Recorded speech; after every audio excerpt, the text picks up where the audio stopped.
Maharashtra cadre की trainee IAS अधिकारी पूजा खेड़कर अब अफसर नहीं रहेगी। ये झटका उन्हें मौजूदा समय में ही नहीं बल्कि उनकी भावी संभावनाओं पर भी लगी है। उनकी अस्थायी उम्मीदवारी को यूपीएससी रद्द कर चुका है। अफसर बनने से पहले ही जिस ठसक और जुगाड़ के दम पर पूजा चर्चा में आई थी, उसी ठसक ने उनके करियर पर ग्रहण लगा दिया है। आइए जानते हैं कि पूजा से कहां चूक हुई और कौन कौन से जुगाड़ पर उन पर भारी पड़ गए। पूजा की कहानी तब शुरू हुई जब उन्होंने देश की सबसे प्रतिष्ठित आईएएस परीक्षा पास की थी।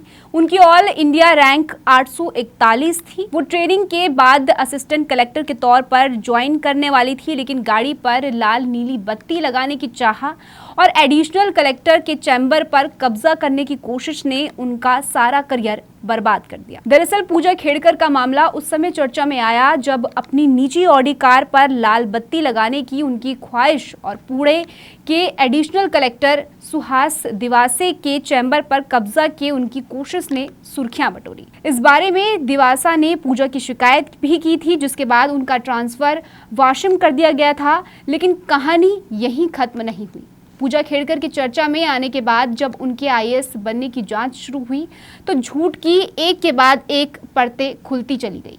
पता चला कि पूजा ने यूपीएससी के कोटे में आने के लिए ओबीसी कैटेगरी का फर्जी सर्टिफिकेट जमा करवाया था, जबकि वो क्रीमी लेयर ओबीसी थी। खेड़कर ने सिर्फ ओबीसी ही नहीं बल्कि दिव्यांगता का फर्जी सर्टिफिकेट यूपीएससी में दिखाया हुआ था। इतना ही नहीं, यूपीएससी में खुद को मानसिक दिक्कत होने और नजरें कमजोर होने की बात भी पूजा खेड़कर ने कही थी। इसके अलावा बाएं घुटने में लोकोमोटर दिव्यांगता की बात भी उन्होंने दस्तावेज में दिखाई। इसके बाद यूपीएससी ने बकायदा एम्स में पूजा की जांच कराने का फैसला किया।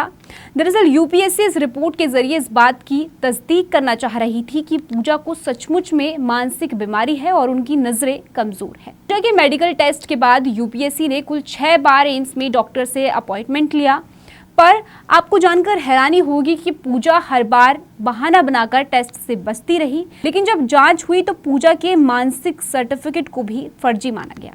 इन सबको देखते हुए पूजा खेड़कर मामले की जांच के लिए यूपीएससी ने पिछले 15 साल के डेटा की समीक्षा की। इसके बाद सामने आया कि खेड़कर का एक लौता केस था जिसमें ये पता नहीं लगाया जा सका कि खेड़कर ने कितनी बार यूपीएससी के एग्जाम दिए। वजह, उन्होंने हर बार न सिर्फ अपना नाम बल्कि माता पिता का नाम भी बदल दिया था। अब भविष्य में ऐसा ना हो सके, इसके लिए यूपीएससी एसओपी को और मजबूत करने की तैयारी में है। फिलहाल इस स्टोरी में इतना ही। खबर पर अपनी राय हमें कमेंट सेक्शन में ज़रूर बताइएगा। मेरा नाम तान्या अधिकारी है। देश और दुनिया की ऐसी ही खबरों के लिए आप देखते रहिए वी अब समाचार।